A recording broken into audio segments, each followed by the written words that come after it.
Oh yeah, she was, yeah. He turned it on after a while.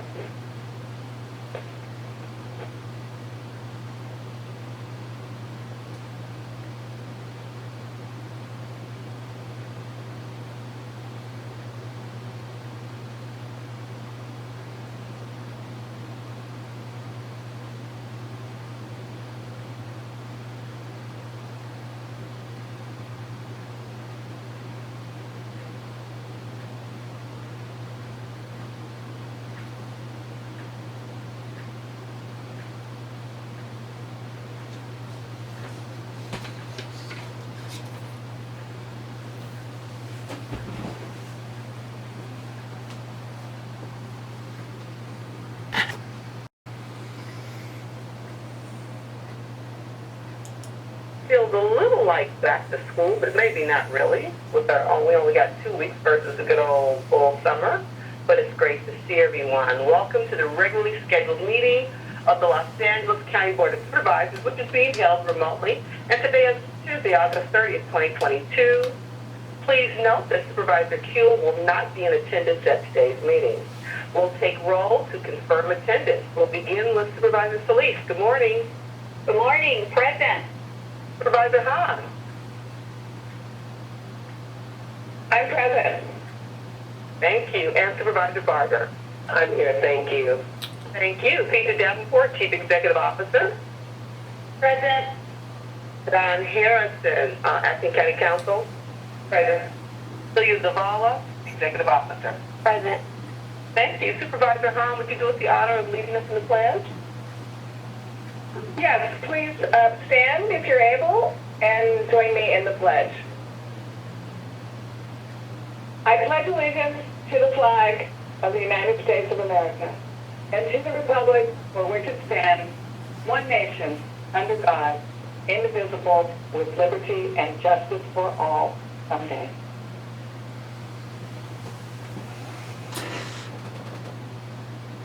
Thank you. As indicated on the posted agenda, we'll be taking telephonic public comments today separately for regular agenda items and for the public hearing items during today's meeting. The Executive Office of the Board received over 750 written public comments for today's meeting, and as those written comments were received, all of them were available to the supervisors for their consideration, consistent with the Brown Act requirements. We'll continue to receive written comments, public comments throughout today's meeting, which will become a part of the official record. Executive Officer, please call the agenda. Good morning, Madam Chair and members of the Board. Today's agenda will begin on page 2, Set Matter 1 and 2. Set Matter 1 is a report by the Chief Executive Officer and appropriate department head as necessary on the status of the American Rescue Plan funding and considerations and necessary actions. Set matter 2 is a discussion and consideration of necessary actions on the public health order related to COVID-19, updates on monkeypox, and the status of the COVID-19 and monkeypox vaccine. These items will be held for discussion. On page 3, public hearing items 3 through 9. On item 9, Supervisor Kuehl requests that this item be continued to September 27, 2022, as indicated on the posted agenda. The remaining items will be held for hearing. On page 6, consent calendar, Board of Supervisors, items 10 through 29. On item 10, this includes a revision as indicated on the supplemental agenda. On item 14, Supervisor Hahn and members of the public request that this item be held. On item 17, this includes a revision as indicated on the supplemental agenda. On item 19, Supervisor Solis requests that this item be held. This item relates to item 29. On item 20, Supervisor Solis requests that this item be held. On item 22, Supervisor Solis would like to revise her motion to include in the report back to the board a review of best management practices for drinking fountains and decorative fountains. On item 23, Supervisor Mitchell requests that this item be held. On item 29, Supervisor Solis requests that this item be held. On page 19, administrative matters, items 30 through 68. On page 36, this includes miscellaneous additions to the agenda, which were posted more than 72 hours in advance of the meeting, as indicated on the supplemental agenda. On page 37, separate matters. On page 39, special district agenda. This is the agenda for the Los Angeles County Development Authority. On page 40, notices of closed session. Item CS5 is addition as indicated on the supplemental agenda. The requests for continuances through CS5 are before you. Thank you. Moved by Supervisor Hahn, seconded by Supervisor Solis to approve these items, and that'll be the order. That completes the reading of the agenda, Madam Chair. Thank you. We'll now take public comments for all agenda items with the exception of public hearing items 3 through 9. Again, we're going to take public comments for all agenda items excluding public hearing items 3 through 9. Executive Officer, please read the call-in information that was also provided on the agenda and explain the speaking rules to those members of the public who are calling in to address the board. As indicated on the agenda, members of the public wishing to offer public comment should call 877-226-8163 and use participant code number 133-6503.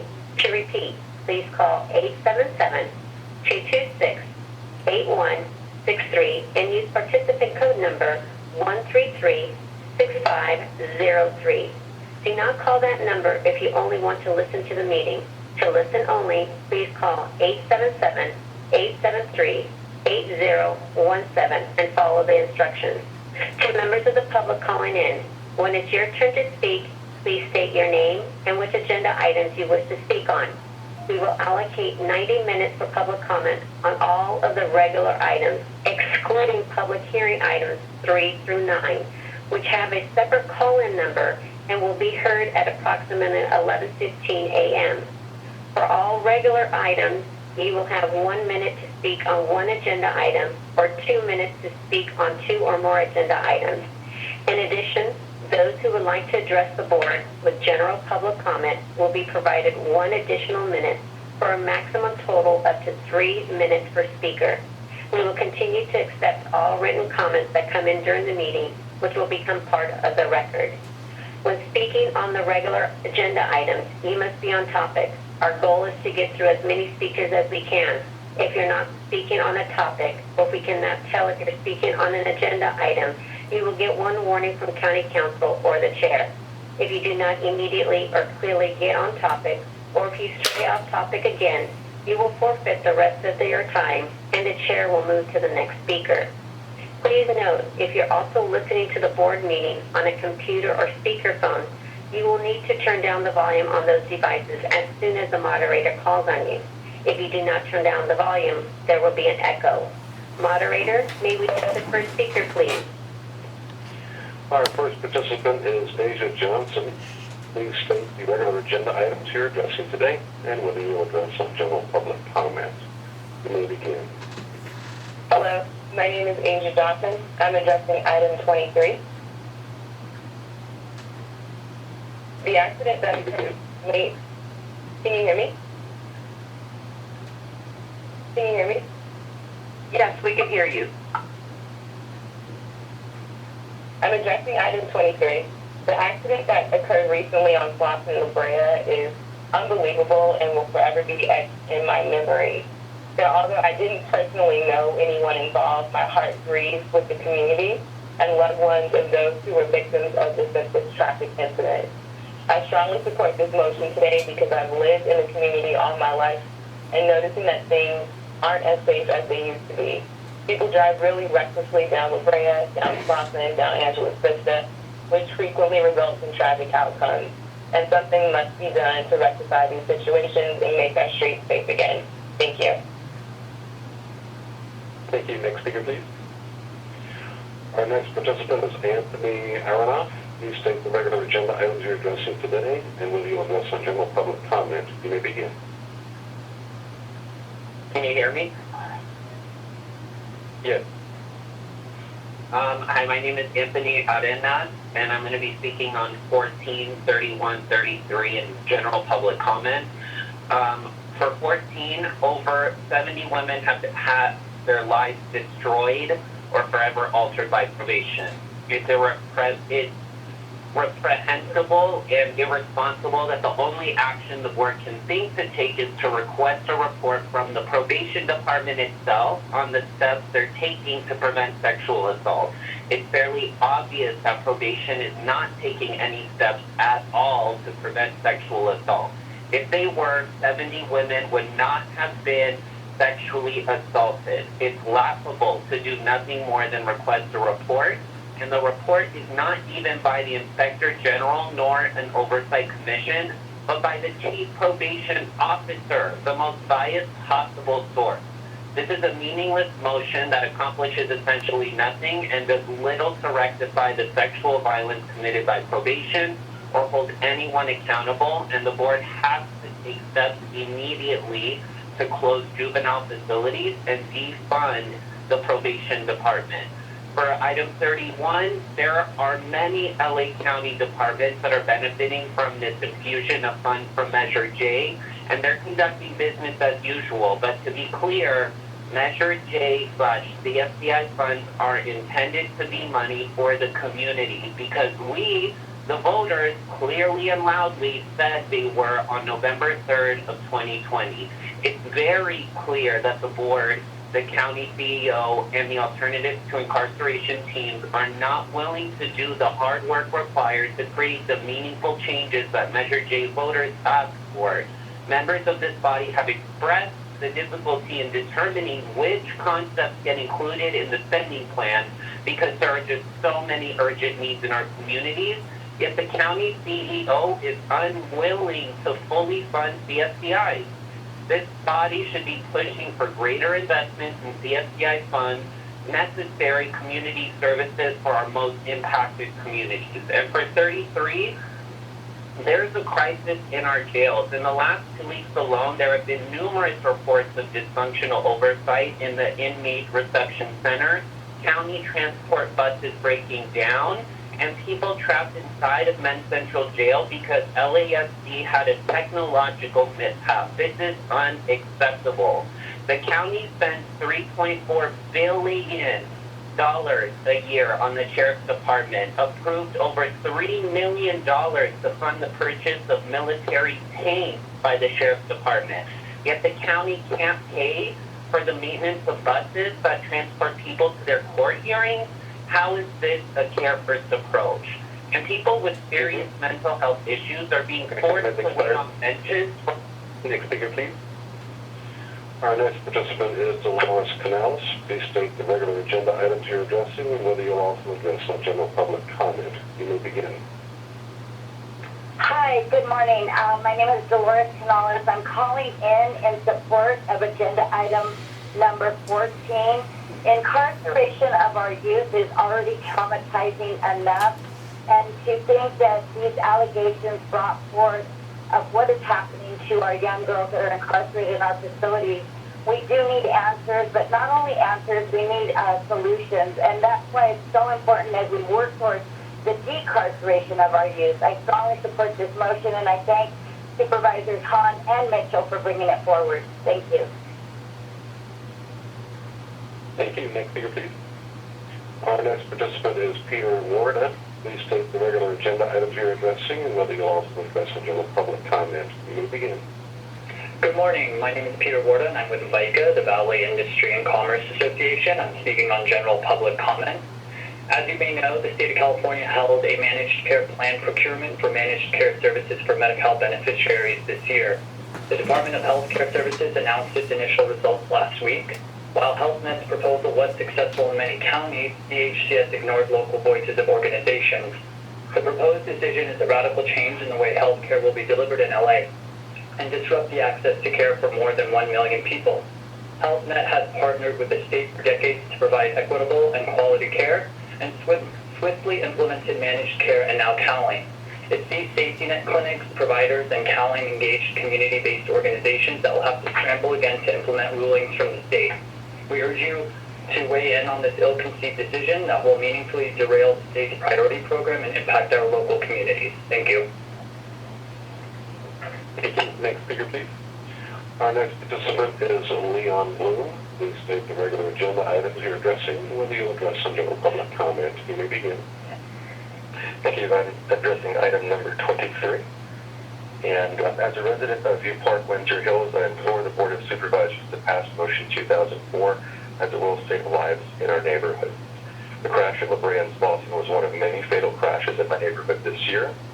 Crashes are increasing in severity with many innocent lives lost. And it's just sad to see people dying on our streets every month and innocent drivers being injured very frequently. It's a dangerous issue that has been occurring in all hours, in the afternoon and the evenings. People in our part of unincorporated LA County are dying at rates never seen before. We've been asking the county for decades to take action on specific intersections and streets, but the response has been very limited. We desperately need the county to agree upon this motion so we can have coordinated efforts to make part of Windsor Hills safe for drivers, pedestrians, and cyclists, and across South LA. So roads in our neighborhoods have encouraged drivers to speed excessively. As an example, La Brea, Slauson, La Cienega, and Stalker are effectively highways that have been historically expanded in our neighborhood, and they don't have adequate measures to protect Your time has expired. Next speaker, please. Our next participant is Genevieve Clairol. Please state the agenda items you're addressing and whether you'll address some general public comment. You may begin. Yes, Dr. Genevieve Clairol. I will address item 2, 27 and 33. Item 2 is about times that Dr. Ferrer listened to the medical doctors. Right now, we have almost no admission of people with COVID, and actually none in ICU. And, I think it's about time that we start our life again and stop wearing masks everywhere. On item 33, I am glad to see that the board is following a lot of the recommendations of the grand jury, civil grand jury. On item 27, when are you going to reopen? There is no excuse now not to reopen the public as it is. Every city and millions of cities are totally reopened. They have chambers. Right now, the county is definitely not allowing the public voice to be heard. You need to reopen. Reopen. Have a nice week. Bye. Thank you. Next speaker, please. Our next participant is Zoie Ronson. Please state the regular agenda items you're addressing today and whether you'll address some general public comment. You may begin. Zoie Rawson with Arts for Healing and Justice Network and LA's Uprising, commenting on 14 and general public comment. Item 14 is about the exploitation of young people in the probation system. On exploitation, Ms. Bell's writes, love and abuse cannot coexist. Abuse and neglect are, by definition, the opposites of nurturance and care. Young people are cynical about love. Ultimately, cynicism is the great mask of the disappointed and betrayed heart. Bell Hooks was a civil rights leader who taught us how patriarchy and racism operate within systems of incarceration, probation, and government, as a way to justify the exploitation, the unfair treatment of some for the benefit of others, and how this exploitation leads specifically to Black women and gender nonconforming groups experiencing the worst conditions of any other group in American society. These are the young people, the young women in our probation system. Denying this truth empowers abuse and neglect to continue, and there is nothing a young person can do or say that is a justification for a government system allowing the exploitation of their minds, their bodies, and their spirits. The Board of Supervisors is the responsible system for the following abuses of power being carried out by probation. The probation department continues to abuse and neglect youth. There has been no divestment of the probation budget, despite abuse and neglect. Young people are currently forced to be within facilities and cultures that harm them. Those facilities have not been shut down, and those people that attempt to justify their power and their abuse of power have not been prevented from harming youth. Resources have not been committed adequately to youth development.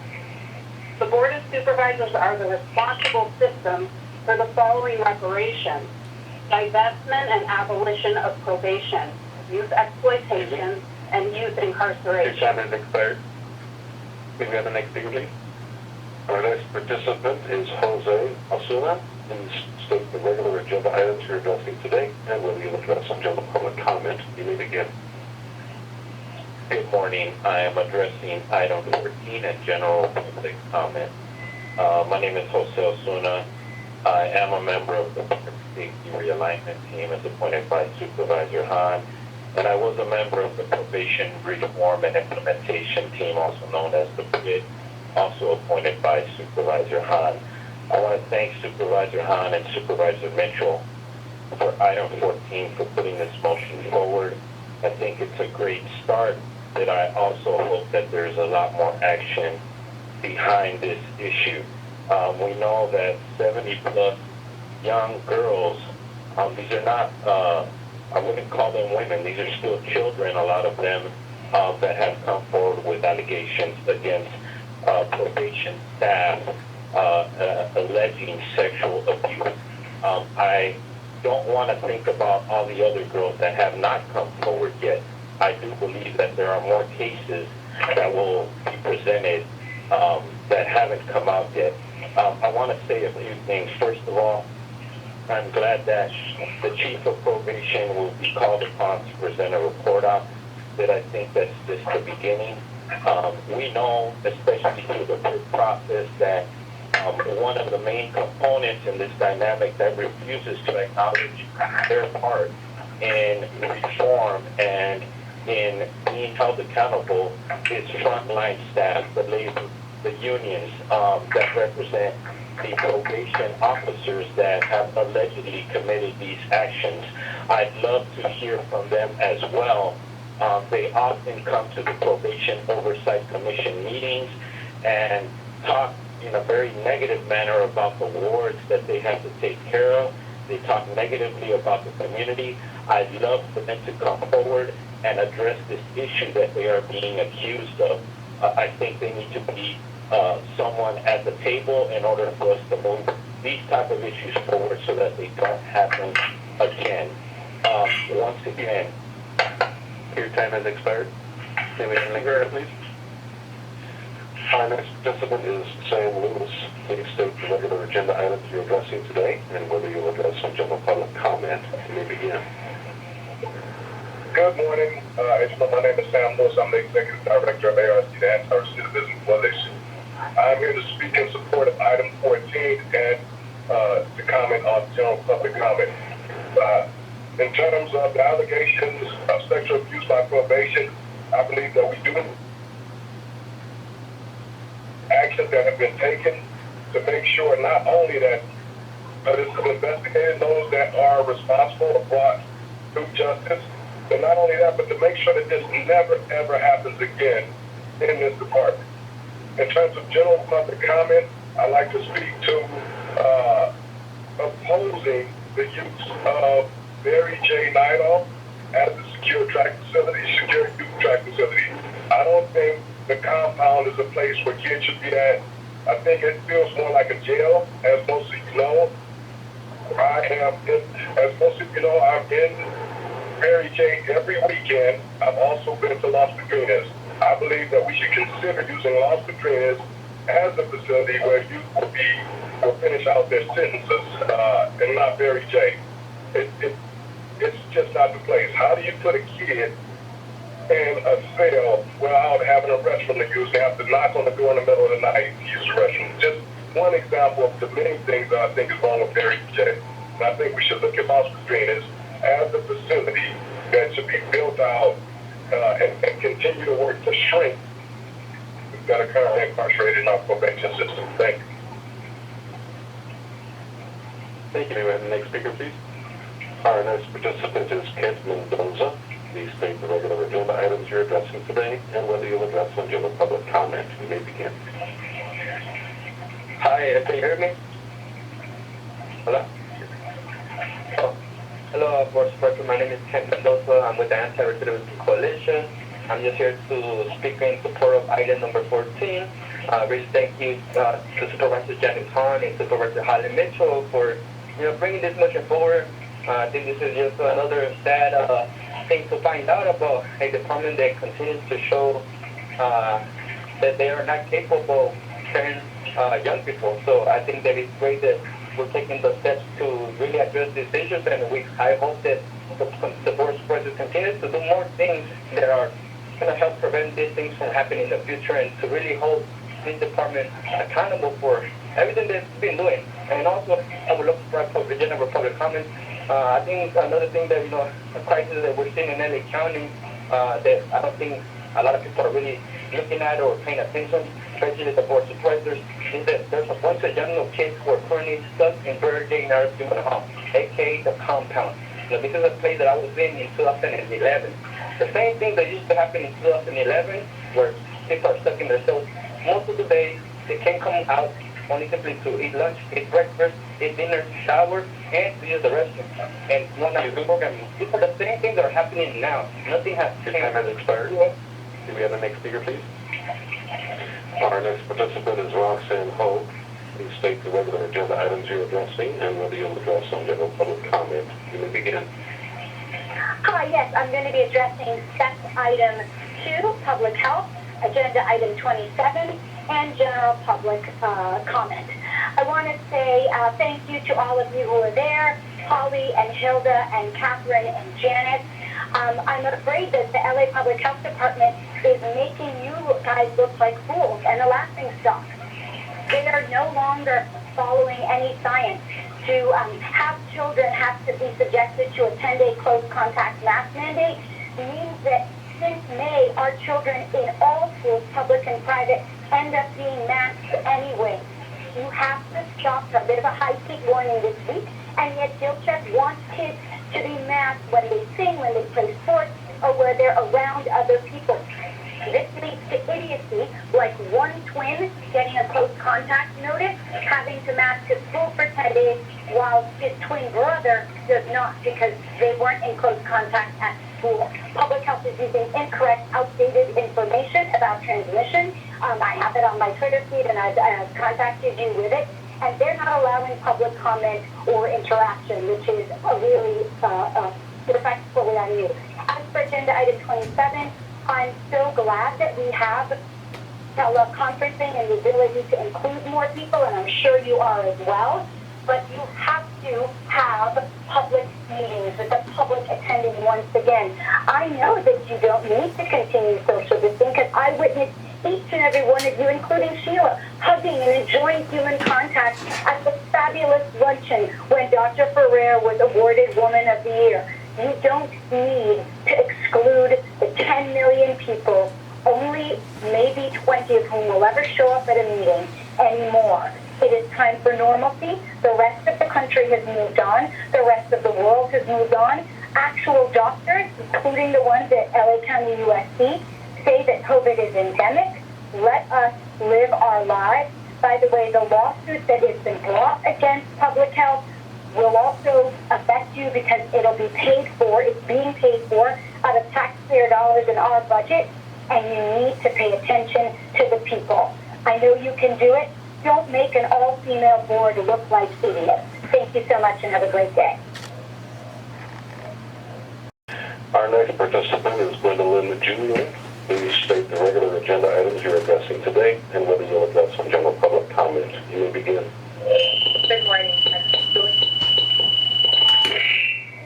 I will be speaking on item 14 and general public comment. Thank you, Madam Supervisor. Item 14 represents a crucial and difficult conversation about the safety of children in probation halls and camps. Thank you, Supervisor Hahn, for bringing this motion forward and Chair Mitchell for co-authoring. I know you will ask the difficult questions today about why there are 70 allegations of sexual assault in our facilities. One allegation would be alarming and too many. 70 is unimaginable. I also want to thank Supervisor Hahn and her public message about this news for drawing the connection between the horror of these allegations and the important work that we're doing to decarcerate all the girls and gender-expansive youth in LA County based on Supervisor Solis and Hahn's motion last year. Our goal through Youth Justice Reimagined and the Probation Oversight Commission is clear. Eliminate the reliance on incarceration for all children in the spirit of care first, jail last. This is a goal that however, we have both an excellent opportunity and an obligation, given these allegations and the other issues in the facility, to find other options for them right now. There are fewer than 40 girls incarcerated in LA County today, and a large number of those girls have open DCFS cases. Many are victims of human trafficking, and some are incarcerated mostly because there is not a safe and appropriate placement for them given their needs. We owe it to them to find alternatives. We owe it to them to ensure they're not further victimized inside our facilities. And you can be sure that the Probation Oversight Commission will continue to follow up on this issue through public meetings and hearings. Thank you again, supervisors, for bringing this motion forward to promote accountability, and I hope you will all support it. Can we have the next speaker, please? Our next participant is Gena Wilson. Please state the regular agenda items you're addressing today and whether you'll address a general public comment. You may begin. I'm Christina Wilson. I'm calling to provide a general public comment on agenda item 21. First, thanks to Supervisor Delores for introducing this motion supporting the Afghan Adjustment Act. I'm not Afghan, but I know many incredible families and sweet children. They've had their homeland turned into a living hell at no fault of their own. They're running out of places to go, being rejected, unlike refugees from other countries. The newly arrived Afghans deserve a permanent protection and a pathway to legal status in LA and beyond. I know they'll bring many great things to our city with their beautiful culture and warm spirits from the heart of human civilization. I urge the board to pass this motion. Thank you. Thank you. May we have the next speaker, please?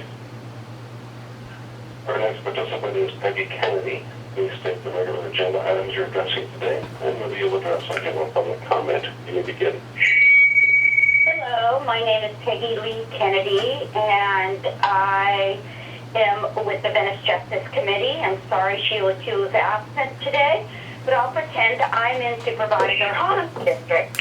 I would like to speak on item 31, 33, and general public comment. First, I want to say that I'm in favor of this funding. That's great, but it really looks like some kind of a sideways slow walk of what the intent was for Measure J. I feel strongly that it's not enough. How many people are suffering and will continue to suffer in the jails right now because this board and the alternative to incarceration team are not living up to what the voters asked for. We want decarceration, and you need to do it, please, and fund it. That's really important. On 33, I completely oppose this report. Yet another report supporting mass incarceration. God help you or your relatives or anybody you know who goes to jail in LA County. I mean, God help you. It's not a good thing. You have to not pay attention to this report or to the sheriffs that influenced it. It's just more mass incarceration, and it's not what we want. We want decarceration. That's the most important thing. People suffer in this jail, and you need to recognize that, please. For my general public comment, I want you to know that my daughter is Black. My daughter lives with a major mental illness. From her first break until now, we have experienced, especially my daughter, some of the most horrible things have happened to her because of misdiagnosis, because she's Black, because she has mental health issues. The housing is awful. It's completely been erased. She lives in a board and care, one of the last few ones that exist now, and her only solution sometimes seems to be that if she became homeless, she could enter into this crazy lottery system to get into one of these supportive housing for unhoused people, which is the worst thing I can imagine happening for her and me. Why is it? Why that this board can't take action fast? Now, you have the money. We voted Measure J. Do it. I mean, really, people are out there suffering on the street. People who don't have me, they're fighting for them regularly. I mean, these people are suffering. And your county health department is working with the police a lot of times. And they just get swept and moved. And it's a hard thing. Maybe have a nice big piece. Now, as a reminder to address the board, if you have not already done so, please press 1 and 0 at this time. Do not press 1, 0 a second time, or you will be removed from the queue. You will now hear the Spanish interpretation of the reminder. Como recordatorio para dirigirse a las supervisoras, si aún no lo ha hecho, presione 1 y luego 0 en este momento. No presione 1 y 0 por segunda vez o será eliminado de la fila. Gracias. Thank you. We have the next speaker, please. Our next participant is Amie Johnson. Please state the regular agenda items you're addressing today, and whether you will address some general public comment. You may begin. Well, thank you. I'm calling to provide comment on agenda item 21 and general public comment. I want to thank Supervisor Zoie for introducing this motion in support of the Afghan Adjustment Act. I spent the last year working closely on Afghanistan relocation and resettlement issues through an ops center based in downtown LA with the Evacuator Allies Coalition. I cannot stress enough how important the Afghan Adjustment Act, or AAA, is. It's the surest way to continue welcoming and integrating our Afghan neighbors here in Los Angeles, in Southern California, and throughout the U.S. It provides a pathway to legal permanent residence for over 70,000 allies who were evacuated to the U.S. at this time last year. These were some of our closest supporters of the U.S. mission throughout the last 20 years of U.S. military engagement, and they championed democratic values during our country's longest military war. Without an Adjustment Act, these newcomers will face ongoing legal uncertainty, an overburdened asylum system, and threats to the jobs which they've worked so hard to secure in their first year in the U.S. Here in Los Angeles, providing a pathway for Afghan neighbors and newcomers to permanent status would be something that's reflective of our character and value as a dynamic, diverse, and global city. I urge the board to pass this motion. Thank you. Thank you. Next speaker, please. Our next participant is Natal. Please state the regular agenda items you're addressing today, and whether you'll address some general public comment. You may begin. Hi, good morning. Thanks so much, Supervisors. I'm calling in about a general comment. My name is Natal. I've been with HealthNet, headquartered in Woodland Hills for 6 years, and I'm speaking on general public comment about the decision by the Department of Healthcare Services, which has implications beyond service disruption. I'm really concerned for our community and scared for the future of our neighbors' health and well-being as a result of this ill-conceived decision. During the last couple of years, I have been leading the COVID vaccine response with an equity focus in Los Angeles County, and have worked with countless community-based organizations and brought vaccines to communities along with Boys and Girls Clubs and several local clinics. We know that our work in working with the communities and our equity focus and focusing on things that align with overall LA County's goals around maternal child health, Black maternal health, and many other equity issues are key to us being successful, both in improving the health of our community overall and also furthering the state's agenda around CalAIM.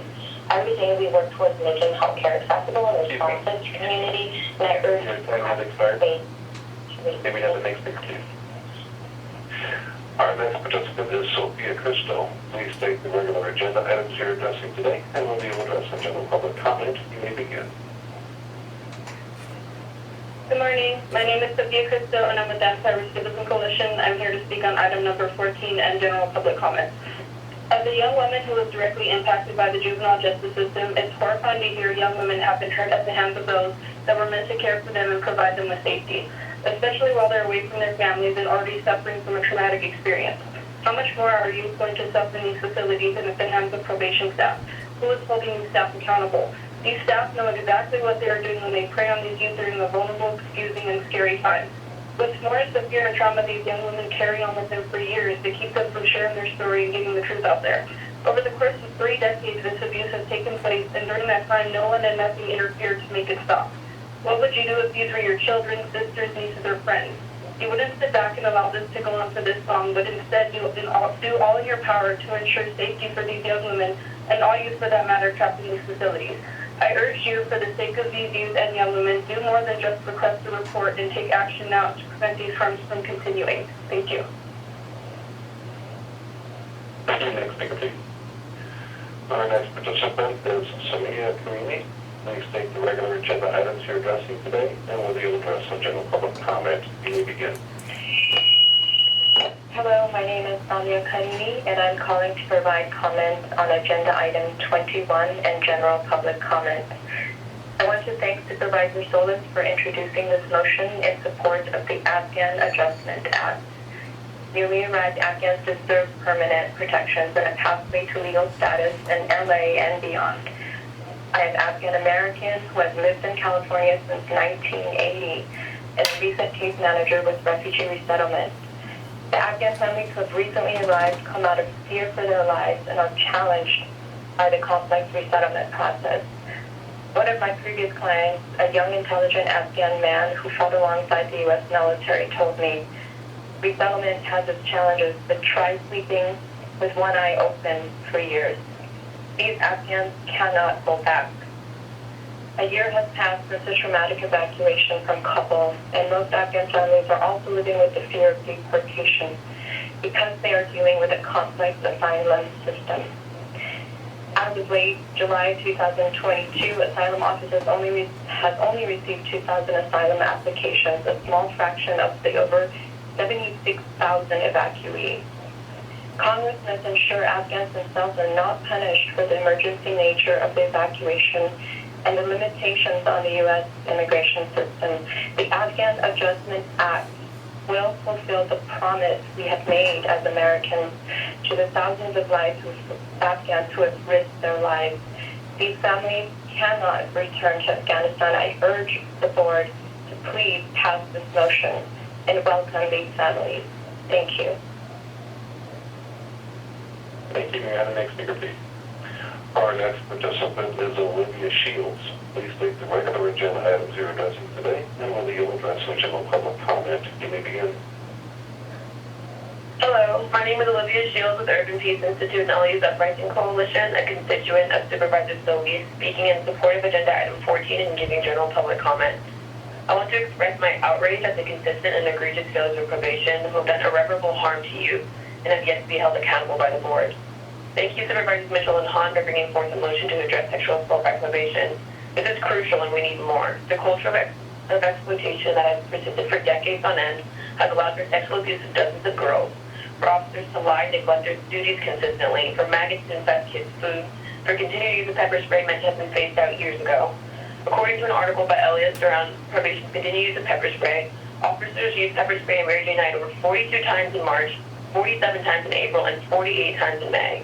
Meaning on average, officers use pepper spray more than once a day in each of these months. Probation continues to call out of work en masse, creating a damaging and dangerous situation for young people stuck in Mary J. The board enables all of this by continuing to invest millions in probation, thus its failures. Last week, probation officers chanted "lost and love," referring to you all, the board, right outside your offices. This is a department with $410 million at its disposal to incarcerate fewer than 400 youth, a department that has created its own crisis and blames anyone but themselves for the mess they've made. And as a result, youth and their loved ones are harmed. You, the board, must change the status quo. In the immediate, the board must declare an impasse on labor negotiations so youth can be transferred to Camp Kilpatrick, where they can receive programming, trauma-informed care, and the education they deserve. Overall, probation needs to be shut down entirely. The Department of Youth Development is the future of how to support youth and help them grow to the next phase of life, and the board must invest in this future now. Thank you. Thank you. Next speaker, please. Our next participant is Betty Avila. Please state the regular agenda items you're addressing today, and whether you address some general public comment. You may begin. Good morning. My name is Betty Avila. I am the Executive Director of Southwest Graphics and Art, and I am addressing item number 20 and giving general public comment. I would like to thank Supervisor Solis and Supervisor Kuhl for authoring item number 20 and implementing the cultural policy strategic plan. I got to participate as a committee member for the original cultural equity and inclusion creation of the policy for the county, which was a really incredible process. I think it really shared just how advanced and really the leadership role that LA County has in art and culture here locally, regionally, but really LA County is the cultural capital of the world. And unfortunately, and this is not unique to LA County, but unfortunately the way that the resources for art and culture are distributed and dispersed within the county is not equitable.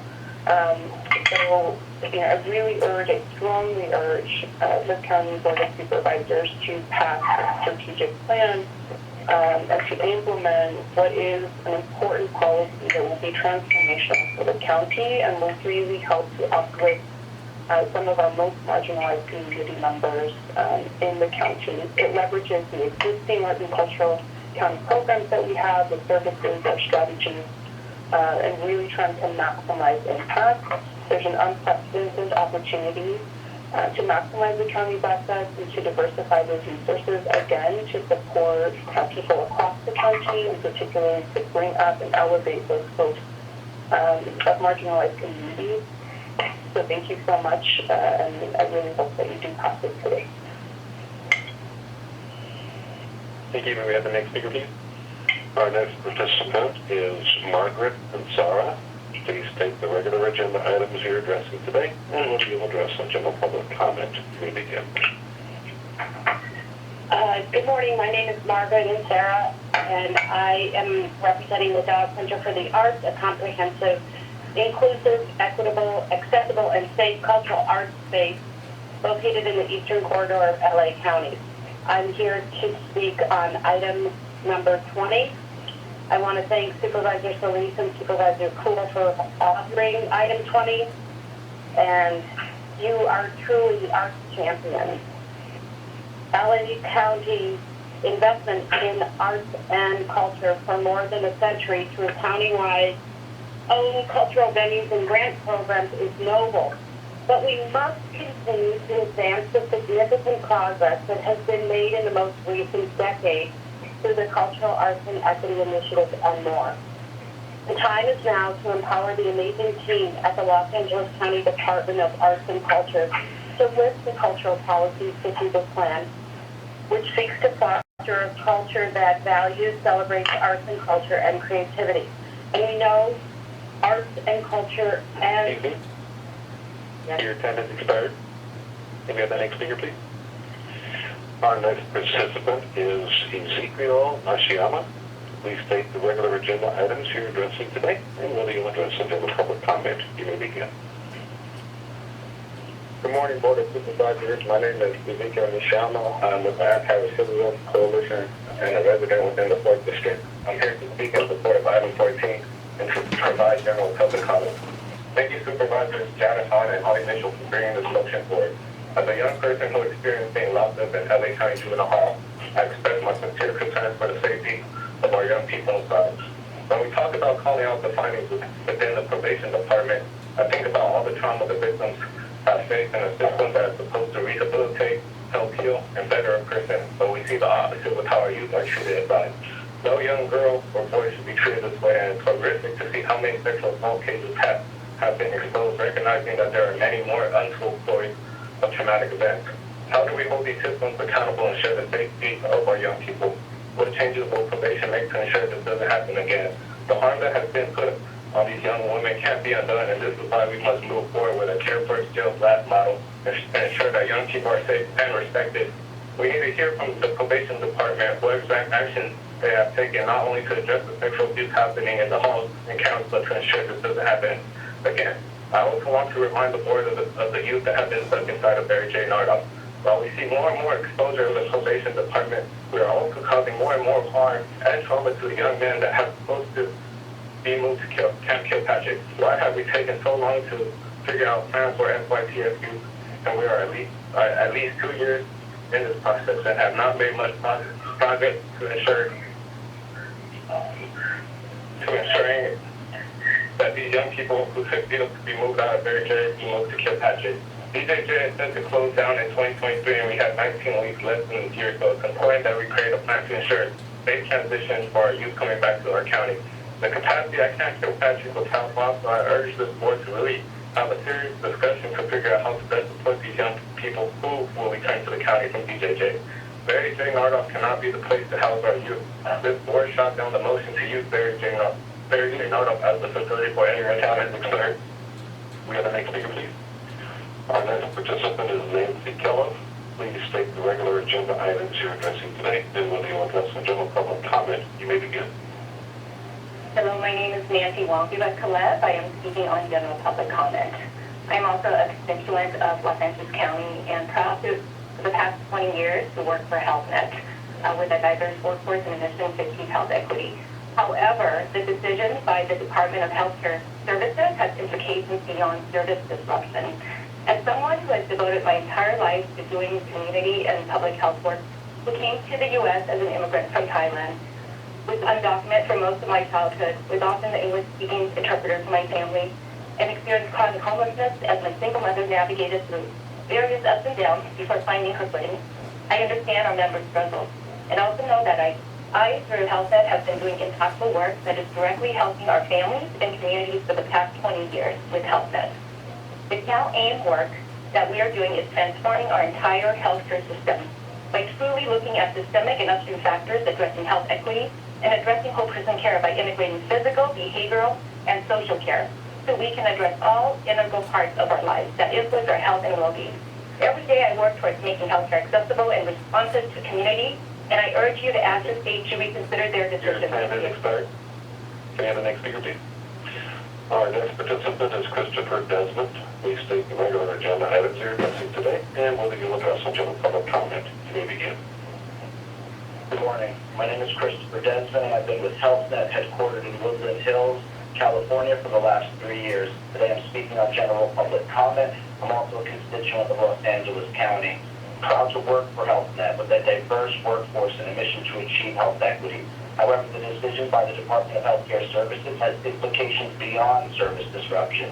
I'm concerned for my community and scared for the future of my neighbors' health and well-being as a result of this ill-conceived action. I've seen firsthand how years of planning and execution on initiatives such as Kao Lee has positively impacted LA's most underserved communities. DHCF's decision endangers that impact. Every day I work towards making healthcare accessible and responsive to the communities, and I urge you to ask the state to reconsider their decision.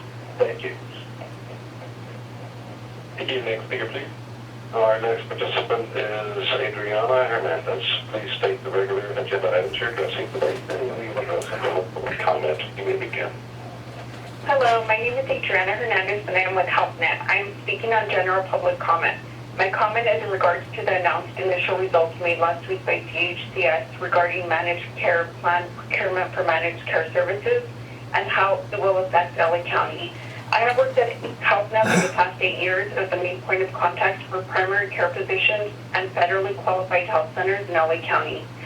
Together with these providers, we continuously work on improving the care delivered to our members, including some of the most vulnerable populations in Los Angeles County. The state's change will disrupt the healthcare for 1 million people in LA, as well as disrupt the work that HealthNet has done to help launch CalAIM initiatives for LA County. CHCS ignored local voices of organizations here in LA County, so we urge you to ask the state to reconsider its decision and the impact that this will have at a local level. Thank you. Thank you. Next speaker, please. Our next participant is Len Moses. Please state the regular agenda items you're addressing today, and whether you'll address on general public comment. You may begin. Thank you, sir. Good morning, public. I'll address item number 14, 15, 16, and general public comment, whatever else I can think of. One of the greatest problems, challenges facing the black population is we have no representation in a representative form of government. That's our problem, and it's your problem. White people, Asians, Hispanics, everyone, these people in blackface do not represent us. They represent about 20% of the city council and 20% of this so-called board. Mitchell sitting there. Due to her attempts to bring market rate gentrifying real estate to Lamert Park, Mitchell, we will not stand for it. Item 14, the rape of young girls at LA County Children's Prisons. That's what this motion should be named as opposed to allegations of assault at probation juvenile facilities. Rape of young girls at LA County prisons. Supervisors, these people, your loved ones and kids are safe. No big hairy guy humping on their little girls' genitals. So what do we get today? We get an update. On your website it says a woman's place is on the county board. Why? We get an update. Wow. We get talking heads. Most of these little girls are black. Mitchell and our other black representatives, half the population of the homeless are black. We're 9% of the population. Where's our representatives? What representation do we have? Mitchell, besides the gentrification project, causing more homelessness, more disruption, more displacement. Lamert Park. Back to number 14. Why are we sitting here listening? We're going to listen to these people talk and talk and talk. This has been going on for years. The foster system. Over 22,000 children are currently in foster care. 80% of the prison population are from foster care, prior foster child abductees. 70 young girls, and that's just the tip of the iceberg. We all know that. Young girls being raped. And these people are calling in, thanking these people. No, you're responsible. Do something about it. I have nothing good to say about you. 60,000 homeless people in the street. This is because of the fiasco going on daily. Can we have the next speaker, please? Our next participant is Sean Vandiver. Please state the regular agenda items you're addressing today, and whether you address some general public comment. You may begin. Sure. Hello, my name is Sean Vandiver, and I'm a Navy veteran from Southern California leading Afghan evac. I'm calling today to speak in support of agenda item 21 and on general public comment. I want to thank Supervisor Lee for introducing this motion in support of the Afghan Adjustment Act. We stood up in August of last year to create a town hall for all those involved in the withdrawal efforts, and today managed the official partnership with the U.S. government. Started when I got a series of texts from my buddy Lucky, who was stuck on a mountain in Argun, surrounded by the Taliban and running out of ammunition. He thought he was going to die, and he asked me to grant his last wish and help his family get out of poverty. All over the world, other veterans, frontline civilians, and more were receiving that same call, the same sorts of messages. I thought I'd work my own talk, and that's how Afghan EVAC was born. Today, we are funding more than 200 organizations working a full pipeline of relocation and resettlement, and we manage the essential operational partnership with the U.S. government on these issues. Yesterday, the President of the United States called me to thank our coalition for the impact we've made, empathize with the pain that Afghans and all involved felt, and he committed to continuing the relocation pipeline. In fact, he's asked the Afghan Justice Act and multiple requests to Congress, and finally we have a real opportunity to get it through, but we need your support. This motion is important to me because it's all about how we show up for our allies. It's important to me that Los Angeles passes this because so many Afghans I know have resettled there. And what you're doing today by taking this up is telling them that they matter. This is important to me because there's a statue in the harbor of the only city bigger than Los Angeles that says, bring us your tired, your poor, your huddled masses, yearning to breathe free. And that means something. It's important to all refugee and immigrant communities that we meet our commitments. As I wrap up, I want to say thank you to the occupant of our county deserves equal access to the arts. So I implore you, please vote to a positive adoption of item number 20. Thank you very much, and I will go back to my work, but thank you for your participation, and thank you for allowing me to speak today. Thank you. Next speaker, please. Our next participant is Kilo Montoya. Please state the regular agenda items you're addressing today and whether you'll address a general public comment. You may begin.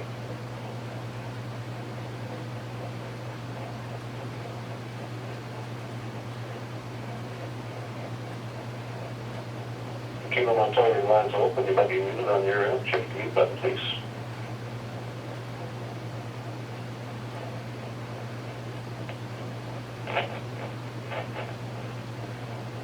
Okay, we have the next speaker.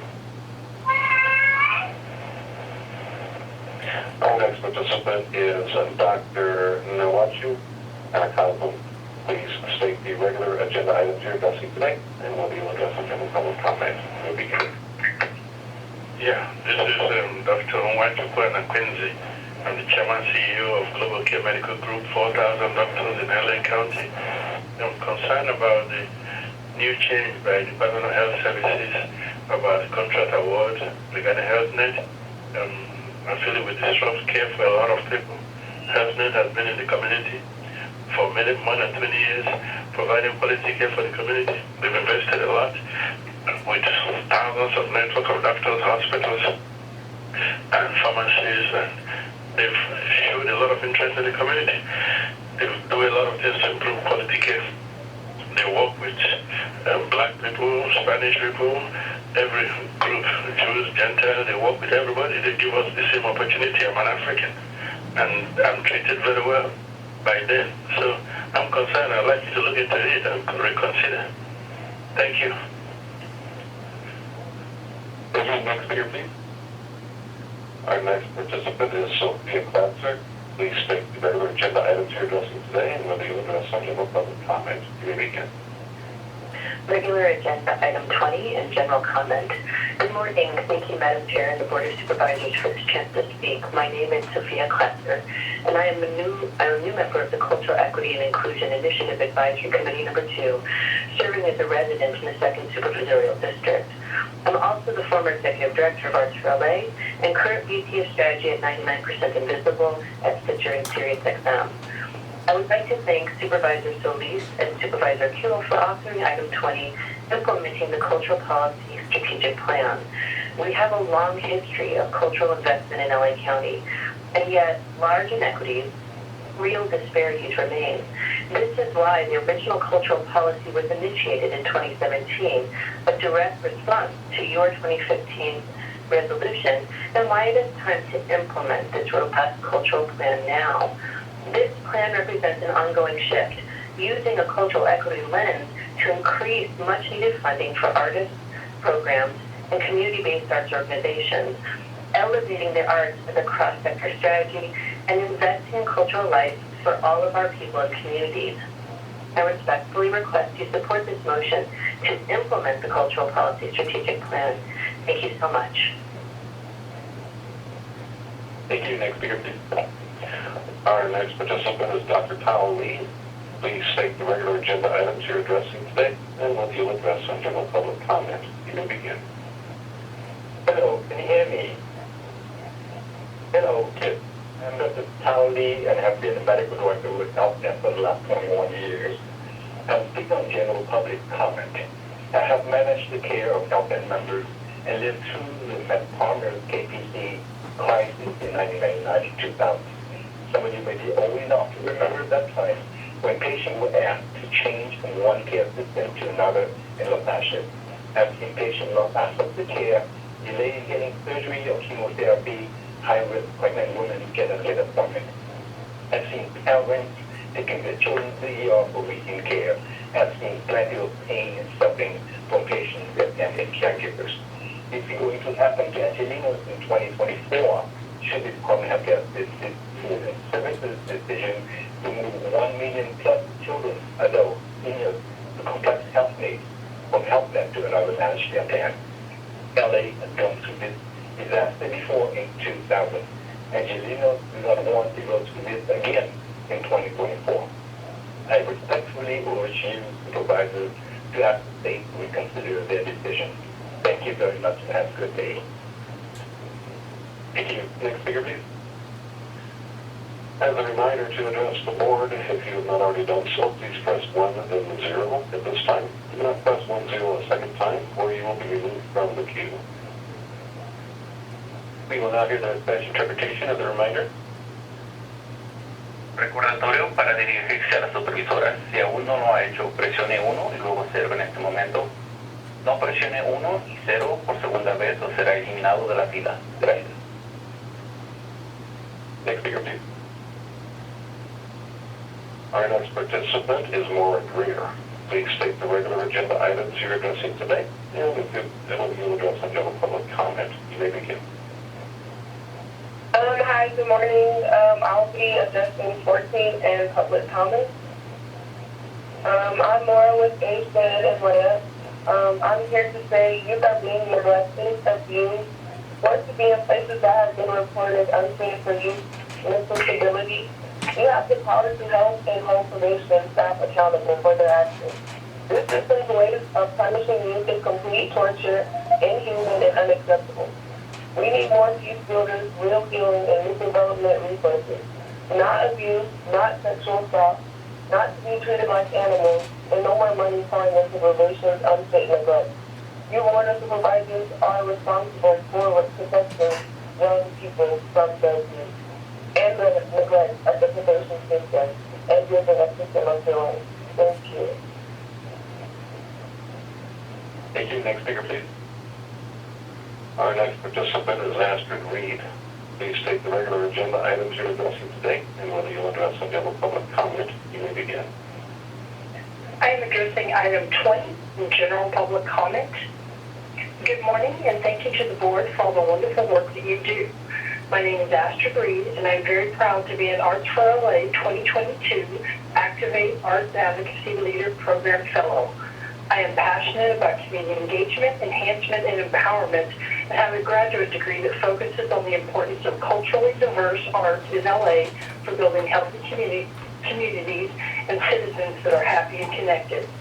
I would like to thank Supervisor Solis and Cool for authorizing item 20, implementing the Cultural Policy Strategic Plan.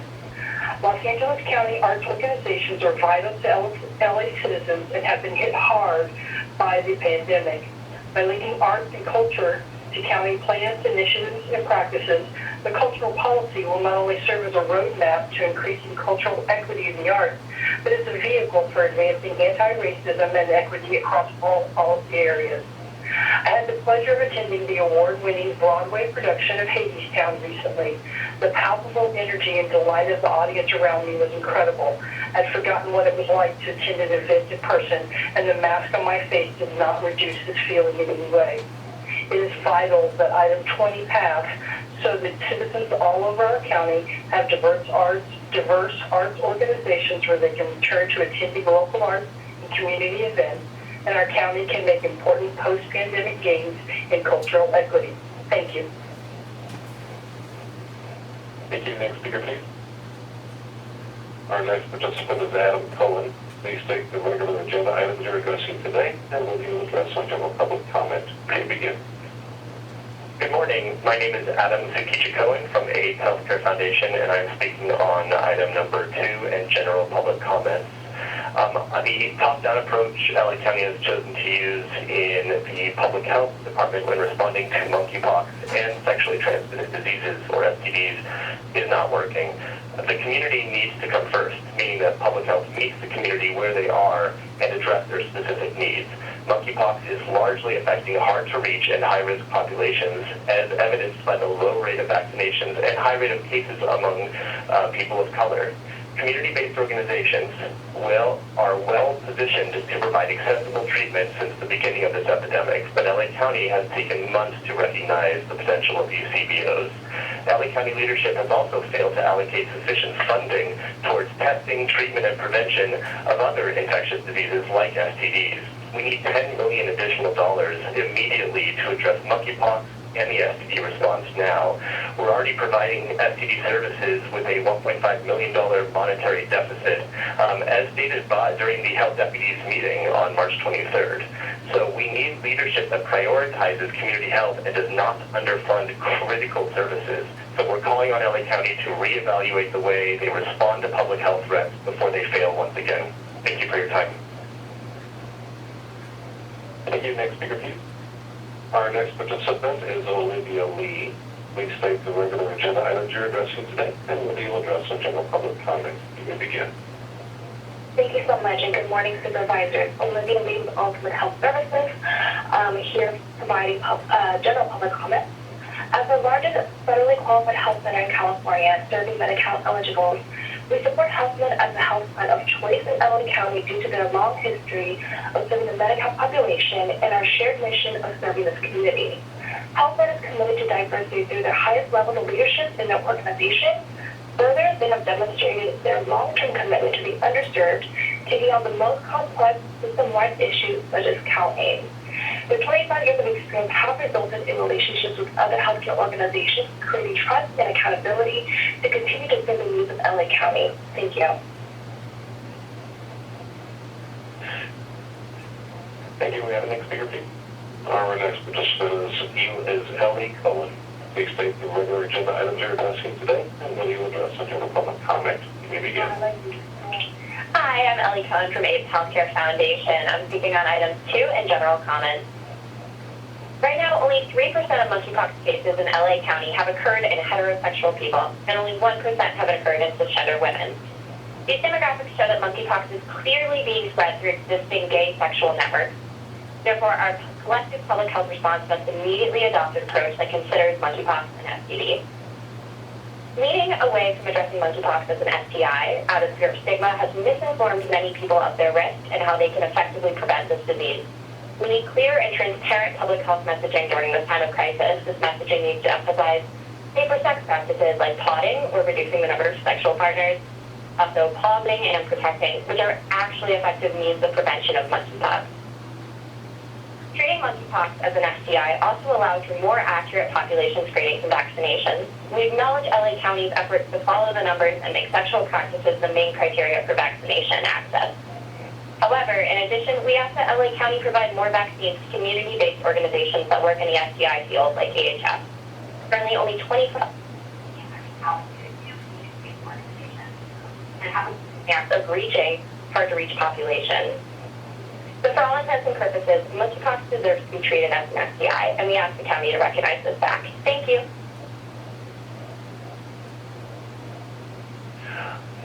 Our next participant is Avila Kennedy. Please state the regular agenda items you're addressing today, and will you address a general public comment? Can you hear me? I just want to confirm. Please begin. You can't hear me? Okay. So this is a general public comment. My name is Cristopher, and I'm a medical director at HealthNet. My comments really come from my personal lived experiences, both professional and personal. I am a family physician. My training was with the county. my clinical work with the county health system and SUHCs. And on a personal note, I was also a recipient of Natal in my younger days. So, my comment is really out of concern with the recent DHCS announcement of procurement.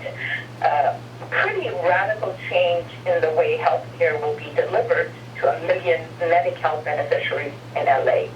This is going to be a very huge disruption of healthcare and severely impacting patients in acute care such as cancer treatment, the middle of, prepping for a surgery, in the middle of high-risk pregnancy care. I think HealthNet has been a partner with the state for decades to provide equitable and quality care and engaged with our community. Your time has expired. You got the next speaker, please. Our next participant is Mary Whitehill. Please state the regular agenda items you're addressing today, and will you address a general public comment? You may begin. Hi there. My name is Mary Whitehill. I'm the founder of Mary's List. We're a nonprofit organization working with families resettling as refugees. I'm calling to comment on item number 21, the Afghan Adjustment Act. I wanted to share that our organization, since the August 2021 evacuation from Afghanistan, we've been able to support a very small fraction of the need from families who are arriving here who have really lost everything and are looking to rebuild with their families. That number, that small fraction, is 400 families. Those 400 families who we've helped since August 2021 are made up of 2,028 individual human beings. 1,024 of those people are children ages 3 to 17, and 164 of them are babies ages 0 to 2. I cannot tell you enough about how important it is that we show up as Americans, as Californians, and Angelinos to support these human beings who have come here after losing everything. I also want to share that since our founding, 20,000 people have... Our next participant is Manuel Rico. Please state the regular agenda items you're addressing today, and will you address a general public comment? You may begin. Agenda item 20 and general public comment. My name is Rhonda Reed, and I'm with Los Angeles Music and Arts School, founded in 1945, which provides East Los Angeles youth with creative paths to creative futures through no-cost, low-cost after-school music and arts education programs. I would like to thank Supervisor Zoie and Supervisor Kuehl for authoring item 20, implementing the Cultural Policy Strategic Plan. Though Los Angeles County is the creative capital of the nation and the largest and arguably the most diverse county in the nation, there are disparities in access to the arts. And while LA County has invested meaningfully in arts and culture for more than a century through county-owned cultural venues and grant programs, more work is necessary to solidify gains made, advance cultural equity, and increase access to the arts with many benefits for all residents. That is why item 20 must pass, so that the Department of Arts and Culture can move forward in implementing the Cultural Policy Strategic Plan, which seeks to foster a culture that values and celebrates arts, culture, and creativity. By linking arts and culture to county plans, initiatives, and practices, the cultural policy will not only serve as a roadmap for increasing cultural equity in the arts, but as a vehicle for advancing anti-racism and equity across all policy areas. And it leverages arts and culture in county programs, services, and strategies to achieve the highest potential of individuals and communities.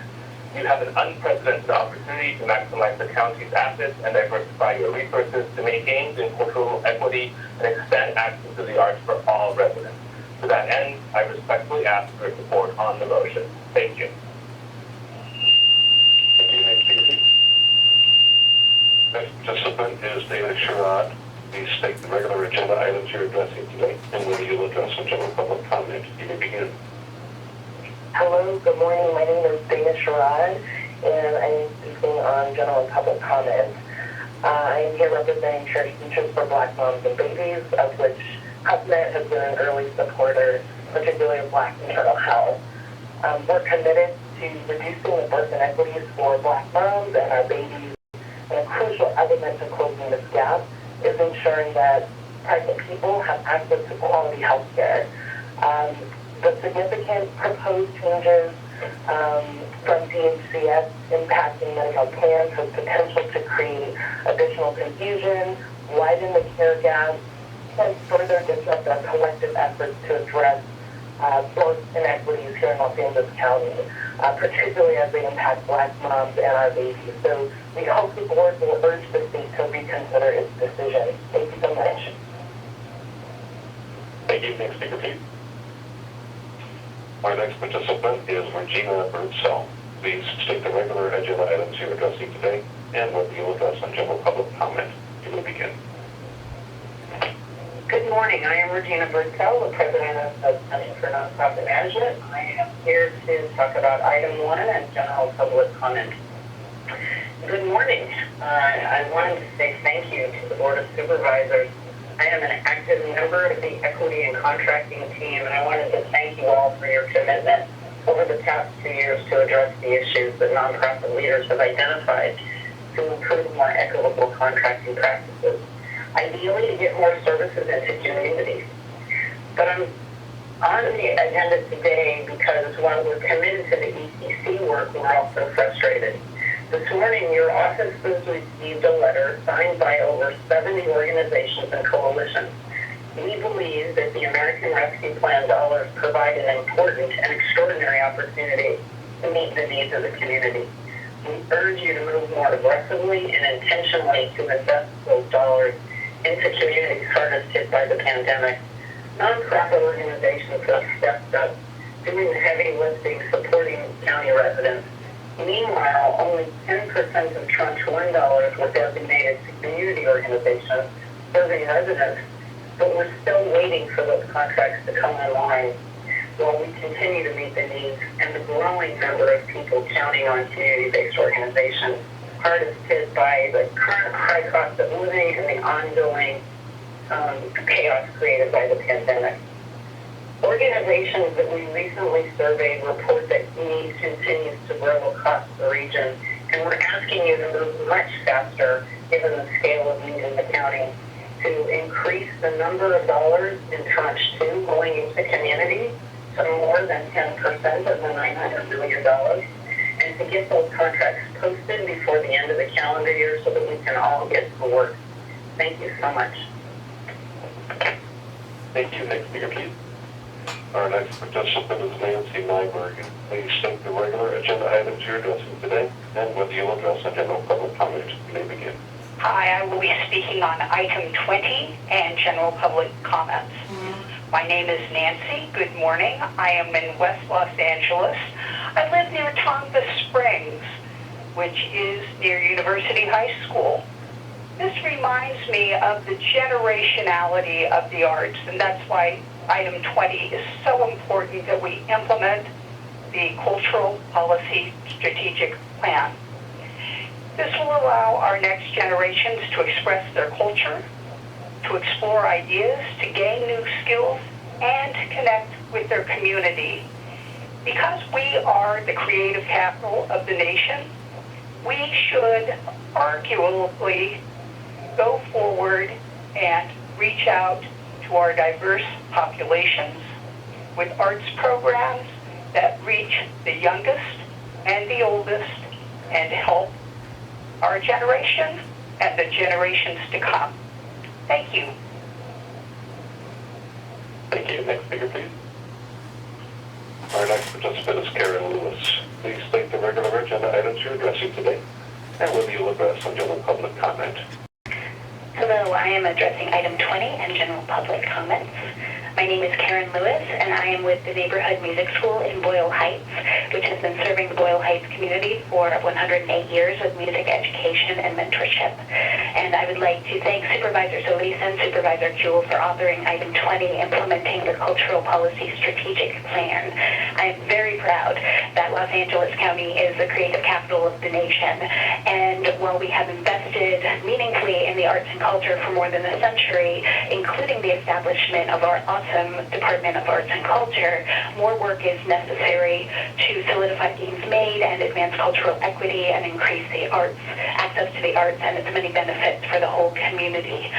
So in order to help the Department of Arts and Culture move forward in implementing the cultural policy strategic plan that seeks to foster a culture that values and celebrates the arts, culture, and community, I urge you to pass item 20. By linking arts and culture to county plans, initiatives, and practices, the cultural policy will not only serve as a roadmap to increasing cultural equity in the arts, but also as a vehicle for advancing anti-racism and equity across all policy areas, and it leverages arts and culture in county programs, services, and strategies to achieve the highest potential of individuals and communities.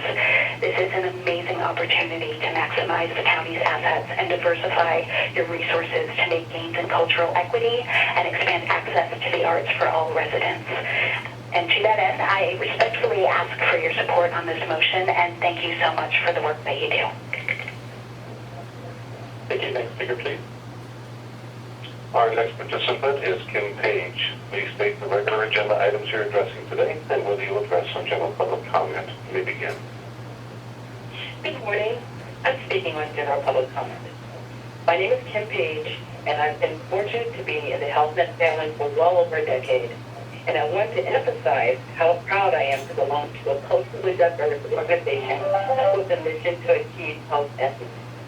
So the purpose of my public comment is to share my concern as an LA constituent, a HealthNet employee, and a relative of some who will be negatively impacted by Dean C.S.'s decision.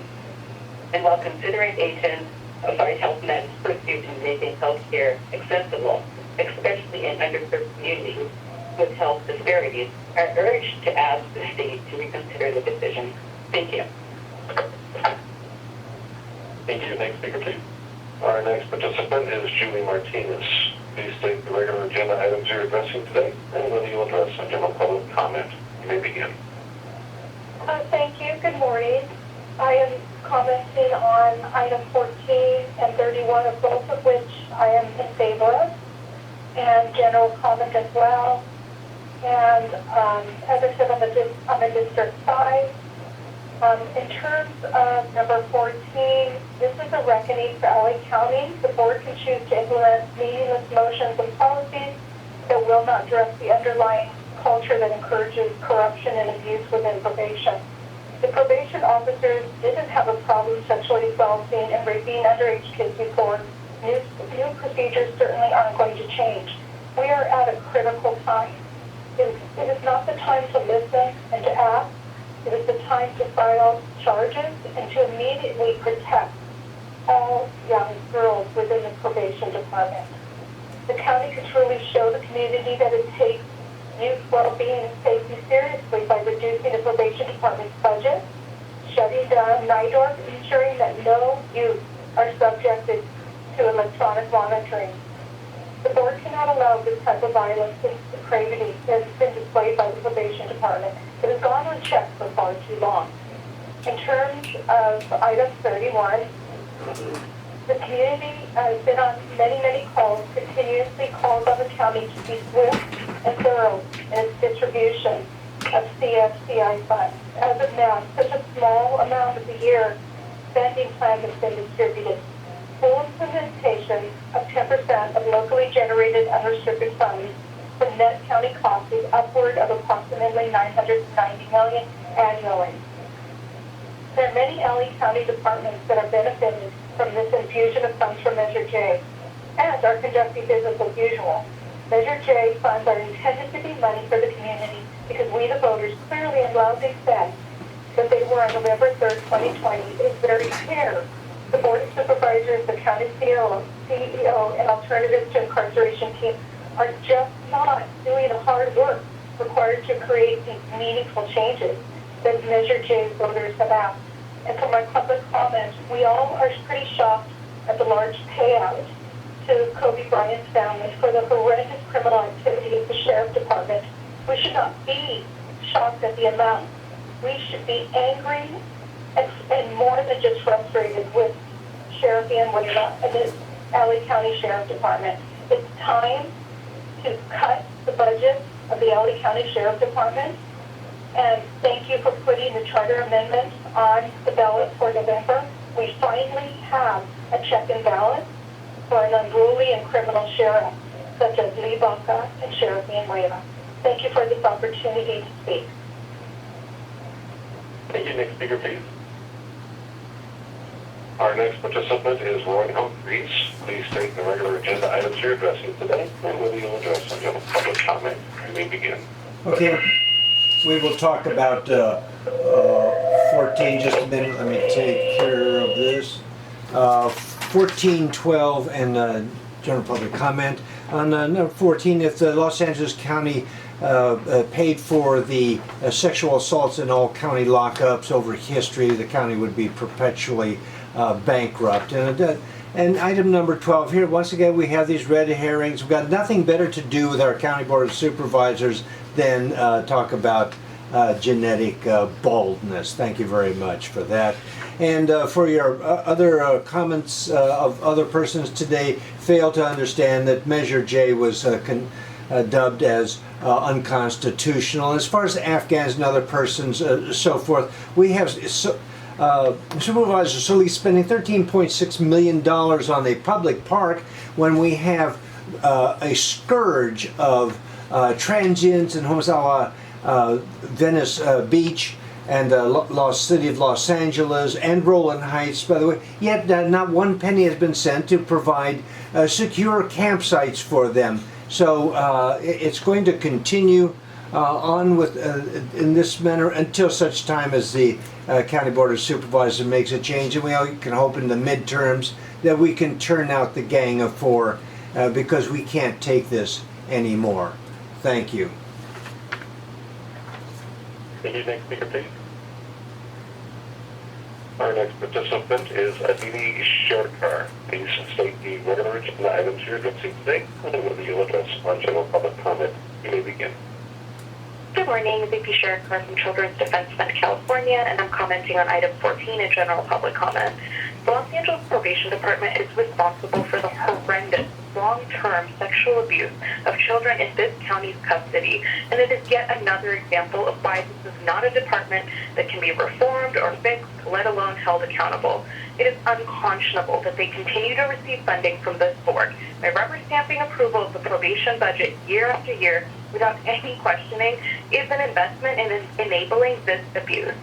In case you missed it, just 2 weeks ago, the probation union was calling for you, the Board of Supervisors, to be locked up. They were chanting, lock them up. Why? Because you dared to imagine a future where children are not put in cinder block cages. Another glaring example for how much contempt probation has for the idea that youth deserve care, not cages, is the bad faith shown by the probation union in the secure track negotiations, which have dragged on and on because of the probation union. It is clear to anyone paying attention that the union is not negotiating with the county in good faith. Instead, they are capitalizing on a crisis of their own creation to ensure that youth remain in a prison-like facility. The board must declare an impasse with these negotiations and immediately move youth from Barry J to Kilpatrick with no further delays. But we can't stop there. We need to make good on Youth Justice Reimagined and disband juvenile probation altogether. This is a department that has been sued by the Attorney General for abusing children, been found unsuitable for caring for youth twice in the past year, and has perpetuated sexual abuse against youth in their care, and has resisted every call for reform, all while calling for you, the board, to be locked up. So I think it's time that you shut them down and do it quickly. Thank you. Thank you. Next speaker, please. Our next participant. One moment. Our next participant is Carly Goldblatt. Please state the regular agenda items you're addressing today and whether you'll address some general public comment. You may begin. Hi, can you hear me? Yes. Okay. Hi, my name is Carly Goldblatt, and I'm a program manager with HealthNet of California. I'm speaking on general public comment today. HealthNet provides Medi-Cal benefits to about 1 million members in Los Angeles. I take pride in working for HealthNet, which is a managed care plan that provides Medi-Cal benefits to the underserved with a mission to achieve health equity. Unfortunately, we received word from the Department of Healthcare Services last week that they do not intend to select us to continue providing Medicaid benefits to our valued members in LA County. This is very concerning for our community and will cause a serious disruption in healthcare in LA County. I am passionate about improving the health and well-being of our community through providing accessible, responsive, quality, and effective care. In order to continue doing so, I urge you to ask the state to reconsider their decision. Thank you so much. Thank you. Next speaker, please.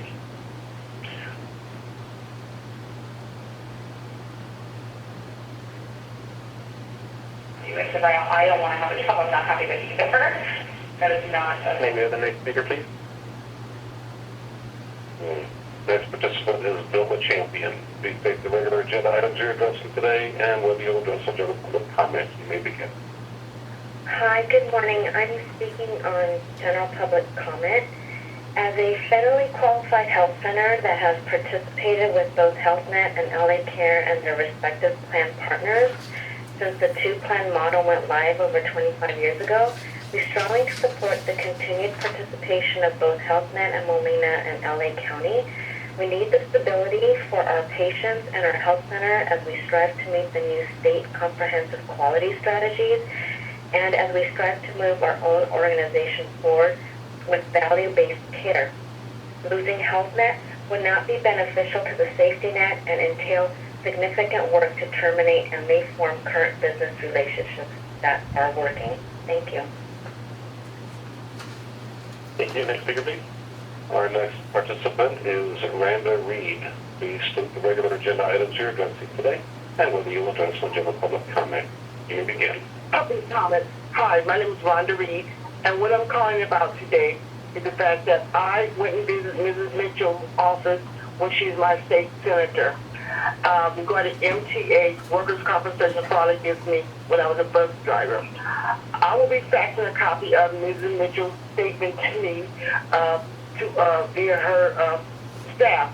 And I'd like to say that the Honorable Judge Roger Tolan, a white man, as I sit under Mrs. Mitchell and Ms. Stephanie Wiggins, being African-American black, who seems to aid and abet, who are aiding and abet MTA, as Mrs. Mitchell's letter will show proof that what she stated to me in 2016 as a state senator, but I see she ran to MTA and got on MTA board.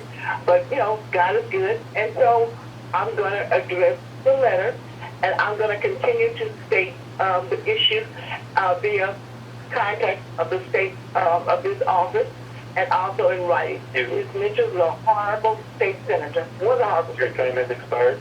Can we have the next speaker, please? Our next participant is Katie Lindsay. Please state the regular agenda items you're addressing today and whether you'll address some general public comment. You may begin. Hi, my name is Katie Lindsay. I'm a freelance director, writer, and producer working in theater. My work centers women and queer people, and I'm here to speak on item 20 and general public comment. So first of all, I'd like to thank Supervisor Solis and Supervisor Cole for authoring item 20, which is implementing the cultural policy and strategic plan. And as people have stated before, LA County is the creative capital of the nation, but we're still experiencing disparities in access to the arts, and it's especially critical that we take action to increase funding for arts organizations impacted by the pandemic through the organizational grant program as recommended in the motion. Speaking from personal experience as a director, I've seen firsthand how the pandemic has impacted our sector. We've lost vital members of the workforce. Putting up work requires more funding to comply with COVID and equity measures, and we have to try new strategies to get audience members back to the theater in our ongoing pandemic.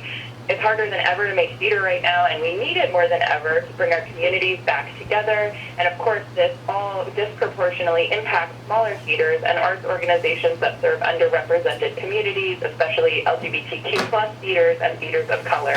And this is why item 20 must pass. So to that end, I respectfully ask for your support on the motion, and thank you for your time. Thank you. Next speaker, please.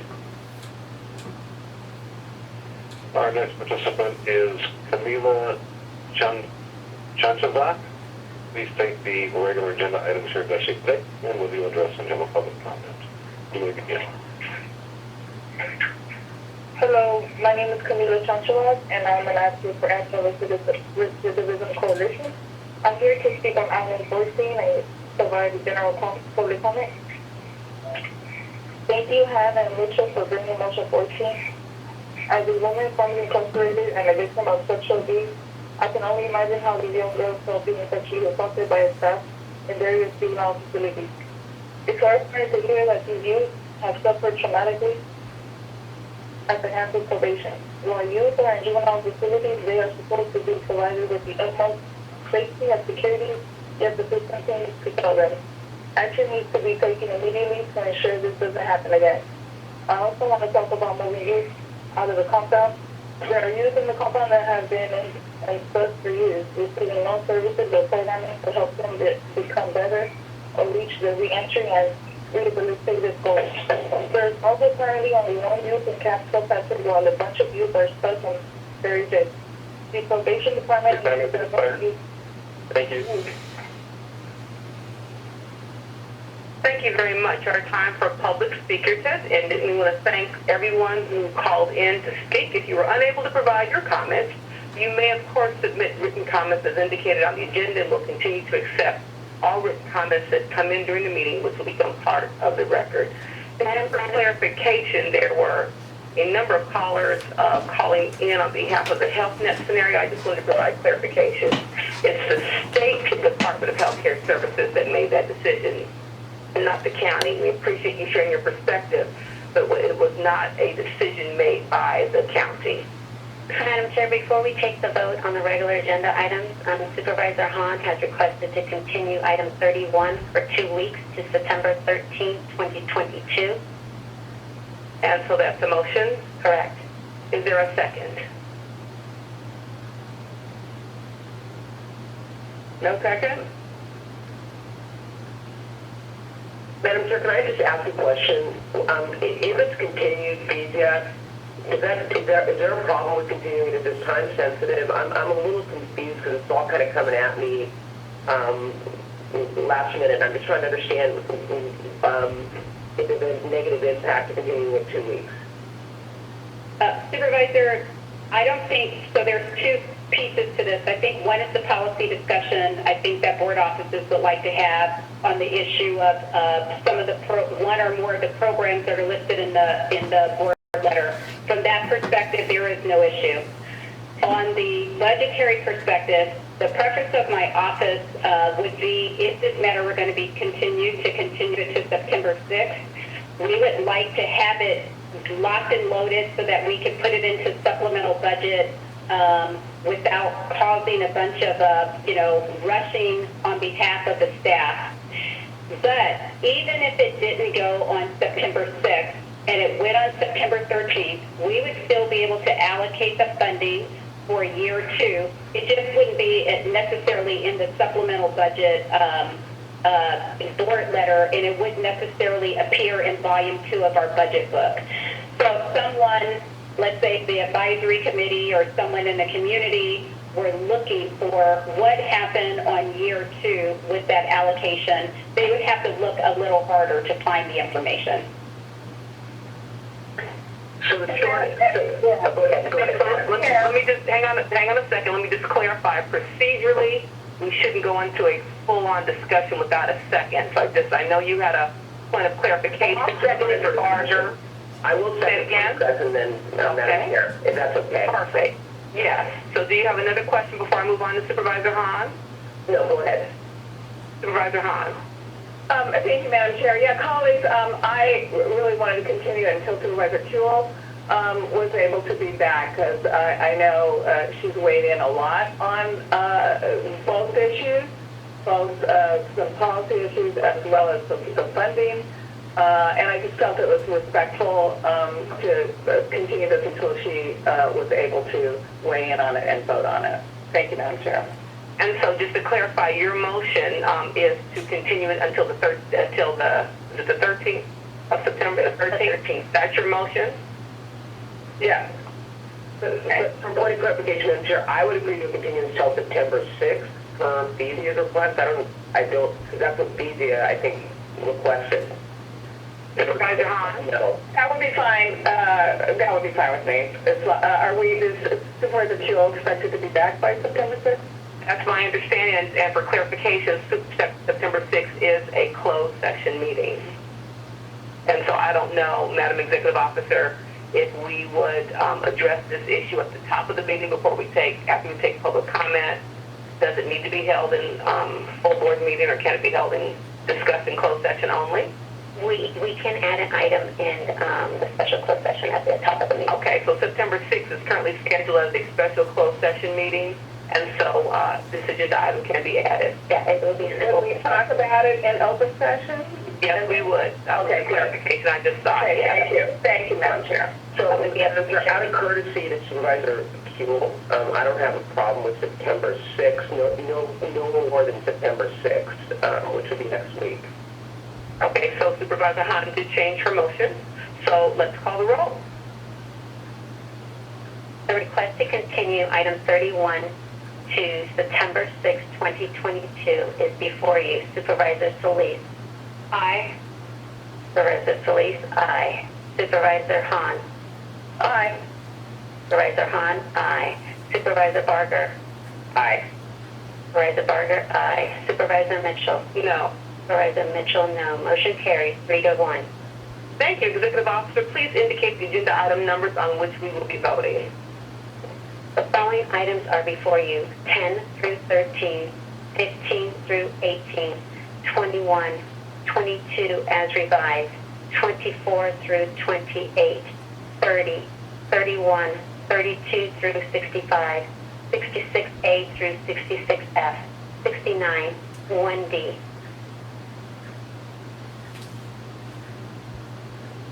I think 31 was continued to September 6th, sorry. So we're scratching 31 from that list. Correct. Okay, with that change, moved by Supervisor Hahn, seconded by Supervisor Barker to approve these items with the exceptions noted by the Executive Officer. Please call the roll. Supervisor Solis. Aye. Supervisor Solis, aye. Supervisor Hahn. Aye. Supervisor Hahn, aye. Supervisor Barger. Aye. Supervisor Barger, aye. Supervisor Mitchell. Aye. Supervisor Mitchell, aye. Motion carries 4-0. Thank you. Before we take a public comment on the public hearing items, the Executive Officer will read the short title of each public hearing item. Executive Officer, please swear in those who plan to testify before the board on public hearing items.